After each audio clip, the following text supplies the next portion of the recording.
नाभि, नले, कौड़ी, धड़ की समस्या हो जाना।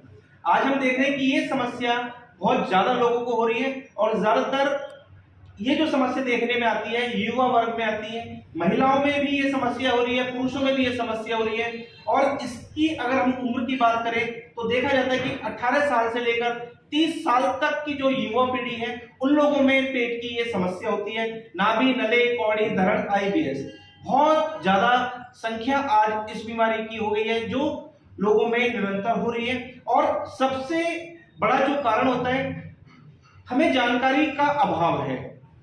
हम नहीं जानते कि नाभि, नले, कौड़ी, धरण, IBS क्यों होता है, कैसे इसके कारण होते हैं, क्या इसमें लक्षण नजर आते हैं। तो जरा देखने का प्रयास आज हम करने वाले हैं। दोस्तों, कोड़े की समस्या जब भी होगी इस वाले पोर्शन में होती है। ये आप देख रहे हैं जो स्टेंडम बोन है जहाँ ये V शेप बनती है और ये समस्या इस वाले पोर्शन में होती है। एक मटर के दाने जैसा उभरा हुआ भाग नजर आता है और पेशेंट को अगर हम टच करते हैं तो बहुत सीवियर पेन होता है, पेशेंट उछल जाता है। और कुछ पेशेंट कंप्लेंट करते हैं कि उसको इस वाले पोर्शन में, ये वाला जो पोर्शन है यहाँ पर खालीपन जैसा महसूस हो रहा है। ऐसा लगेगा कि यहाँ पर कोई जगह ऐसी है जहां पर खालीपन हो रहा है, खोखली हो रही है जगह, तो यानी कि उसको कौड़ी हो गई है। कौड़ी की समस्या जब भी होती है तो देखा जाता है कि पेशेंट को सुबह उठने पर मुंह पे झाग जैसा आना, साबुन का जैसा घोल होता है इस प्रकार का महसूस होना, कफ ज्यादा बढ़ना, ऐसे नजर आता है। यहाँ पर यह नहीं दिक्कत होने वाली होती है और व्यक्ति बहुत परेशान होता है, समझ नहीं पाता कि उसको हुआ है तो क्या हुआ है, तो वो कौड़ी हो सकती है। उसके बाद आता है नाभि की समस्या हो जाना। नाभि हमारी बॉडी के लिए बहुत इंपॉर्टेंट पार्ट है।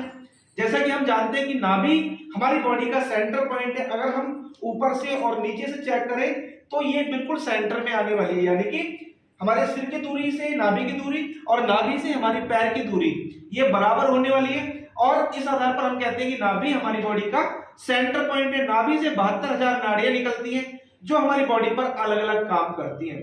जब नाभि डिस्टर्ब हो जाती है तो हमें बहुत सारे लक्षण नजर आ सकते हैं, जैसे हमारा डाइजेशन प्रभावित हो जाना, भूख ना लगना, पेट में मरोड़, ऐंठन, चुभन, ब्लोटिंग होना, ऐसे लक्षण नजर आते हैं। जैसे कि अगर किसी की नाभि ऊपर चली जाती है तो पेशेंट को लूज मोशन हो सकते हैं, नीचे आ जाती है तो कॉन्स्टिपेशन हो सकता है, दाएं बाएं हो जाए तो कभी गैस, एसिडिटी, ब्लोटिंग ऐसे लक्षण हो सकते हैं। अगर हम चेक करने की बात करें तो सारी उंगलियों को नाभि के सेंटर में इकट्ठा करना होता है और जब हम इस प्रकार से चेक करते हैं तो हमें एक लपडप लपडप साउंड सुनाई देना चाहिए। अगर वो साउंड हमें सुनाई देता है इसका मतलब उस व्यक्ति की नाभि बिल्कुल ठीक है, बिल्कुल परफेक्ट है। कई बार जब हम चेक करते हैं तो नाभि हमें आवाज नहीं आती, वो लपडप साउंड हमें सुनाई नहीं देता, फिर हम राइट, लेफ्ट, ऊपर नीचे दबाकर चेक करते हैं, पता चलता है किसी को ऊपर बोल रही है, किसी को नीचे, किसी को लेफ्ट और किसी को राइट। इसका मतलब नाभि उस साइड में चली गई है। इसी में होता है नलों की समस्या। नाभि से लगभग 2 से 3 उंगल नीचे जो लोअर एब्डोमेन वाला पार्ट है, ये वाला जो भाग है, नलों की समस्या जब भी होगी इस वाले भाग में होती है। पेशेंट को इन्फ्लामेशन हो जाती है, पेशेंट को सूजन हो जाती है और ज्यादातर देखा जाता है ये उन लोगों को होती है जो हैवी वेट उठाते हैं, वजन ज्यादा उठाते हैं, अपनी कैपेसिटी से ज्यादा वर्क करते हैं, हैवी वेट उठाते हैं, यानी कि जिम जाते हैं और अपनी क्षमता से ज्यादा वो वेट उठा लेते हैं, जिसके कारण से लोअर एब्डोमेन में प्रेशर आता है और उसको नली की समस्या हो जाती है। और जिसको नलों की समस्या होती है देखा जाता है कि उनको काफ मसल पेन होता है, बहुत सीवियर पेन होता है। और अगर हम ऐसे दबाकर देखते हैं तो पेशेंट को बहुत दर्द भी होता है और बहुत टाइट भी काफ मसल हो जाती है।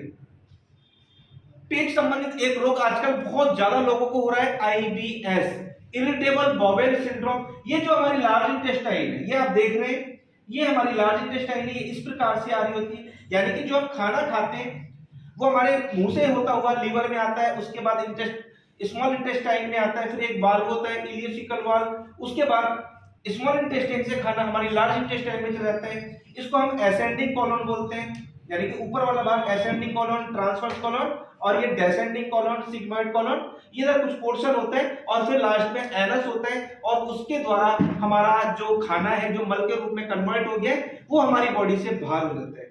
लेकिन दोस्तों जिनको IBS होता है देखा जाता है कि उनकी जो लार्ज इंटेस्टाइन है वो सबसे ज्यादा इफेक्ट हो जाती है, यानी कि बहुत सारे केमिकल नहीं बन रहे होते। लार्ज इंटेस्टाइन में एक मूवमेंट हो रही होती है जिसे हम पेरिस्टाल्टिक मूवमेंट बोलते हैं। जब ये पेरिस्टैल्टिक मूवमेंट स्लो हो जाती है या इसका फंक्शन डिस्टर्ब हो जाता है तो जो मल है वो आगे पुश नहीं हो रहा, और जब वो मल पुश नहीं होता वो आगे नहीं जा रहा होता और वो वहीं पड़ा पड़ा सड़ता रहता है। उस अवस्था में पेशेंट को गैस, एसिडिटी, बदहजमी, ब्लोटिंग, और ऐसे पेशेंट को देखा जाता है कि वेट तेजी से कम हो रहा होता है, जिसके कारण से पेशेंट को स्ट्रेस और डिप्रेशन भी हो जाता है। इस कंडीशन में कभी पेशेंट को कॉन्स्टिपेशन होता है, कभी ऐसे पेशेंट को डायरिया हो जाता है, और इसके कारण से कई बार देखा गया है कि मोशन में ब्लड भी आ जाता है। तो बहुत सबसे इंपॉर्टेंट होता है हमारे लिए जानना कि इस बीमारी को हम कैसे पहचानें। पेशेंट को इधर इस वाले पोर्शन में कुछ पेशेंट कंप्लेंट करते हैं कि मेरे को इधर दर्द रहता है, मुझे इधर सूजन हो रही है, इधर हैवीनेस रह रही है। कुछ लोग कंप्लेंट करते हैं कि उनको इधर दिक्कत हो रही है, कुछ लोग कंप्लेंट करते हैं कि उनको इधर दिक्कत हो रही है। तो ये पेट संबंधित कुछ समस्याएं जो मैंने आपको बताई हैं। अगर आपको पेट की कोई भी समस्या हो गई है तो सबसे पहले हमें अपनी कौड़ी, नले, नाभि को चेक कर लेना चाहिए। आप नहीं जानते तो किसी एक्सपर्ट से आप जानकारी ले सकते हैं, अपना चेकअप करा सकते हैं। और जो लार्ज इंटेस्टाइन संबंधित होती है आईबीएस बहुत ज्यादा लोगों में हो रही है और युवा वर्ग इन बीमारियों से बहुत ज्यादा प्रभावित हो रहे हैं। सबसे पहले हमको इसकी जानकारी होनी चाहिए, फिर हम प्रॉपर इसका चेकअप कराएं, और जब हमें पता चले कि हमको क्या दिक्कत हुई है, समय रहते हुए हमें अपना ट्रीटमेंट करा लेना चाहिए। नहीं तो ये दिक्कत और बड़ी बीमारी में कन्वर्ट हो जाती है और हम इधर से उधर भटकते रहते हैं। क्योंकि दोस्तों अभी तक कोई ऐसा टेस्ट नहीं बना, अभी तक कोई ऐसी रिपोर्ट्स नहीं बनी कि जिसमें हम ये डायग्नोज कर पाए कि इनको कौड़ी हुई है, इनको नले हुए हैं, इनको नाभि की प्रॉब्लम है या इनको आईबीएस हुआ है। एक अनुमान के अनुसार एक समय पर आपको कह दिया जाता है कि आपको डिप्रेशन है, आप ज्यादा सोचते हैं, आपके मन का वहम है, आपको कोई दिक्कत नहीं हुई है, या कह दिया जाता है कि आपको गैस एसिडिटी हो रही है और दवाई देते हैं लेकिन रिजल्ट जीरो, क्योंकि आपको दिक्कत तो कुछ और ही है। दोस्तों उम्मीद करता हूं ये वीडियो आपके लिए बहुत इंफॉर्मेटिव हो सकती है। दोस्तों आप अगर हमारी वीडियो को पहली बार देख रहे हैं, हमारे चैनल को सब्सक्राइब जरूर कर लें, वीडियो को अधिक से अधिक शेयर करें, वीडियो को लाइक करना ना भूलें और बेल आइकन बटन तो जरूरी दबा लें, जिससे कि जो वीडियो हेल्प पर हम बनाए उसका नोटिफिकेशन टाइम टाइम आपको मिलता रहे। Thank you.